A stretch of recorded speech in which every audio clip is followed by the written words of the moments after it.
বিসমিল্লাহির রহমানির রহিম। আসসালামু আলাইকুম। রান্না করব মুরগির মাংস। এর জন্য ধুয়ে পরিষ্কার করে নিয়ে সব মশলা দিয়ে মাখিয়ে রেস্টে রেখে দিয়েছি।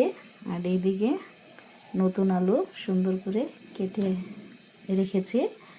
তো এই আলু দিয়ে আমি মুরগির মাংস রান্না করব। পুরো ভিডিওটাই দেখার সবার অনুরোধ রইল। কড়াই গরম করে তেল দিয়ে দিয়েছি, তেজপাতা, এলাচ, দারচিনি দিয়ে দিলাম, আর দিয়ে দেব পেঁয়াজ কুচি, কাঁচামরিচ কুচি।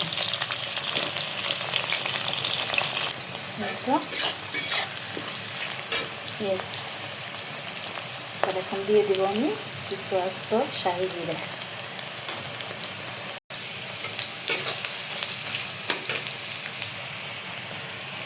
দিয়ে দেব মাখানো মাংস।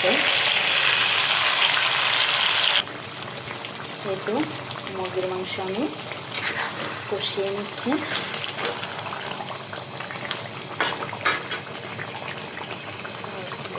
এভাবে কষিয়ে নিয়ে কিছুক্ষণ পর আমি আলু দিয়ে দেবো। আলু দিয়ে দিচ্ছি, কিছুক্ষণ লাড়াচাড়ি করে তারপরে আমি ঝোল দিয়ে দিব। ঝোল দিয়ে দিলাম, একটু লাড়াতে দিব।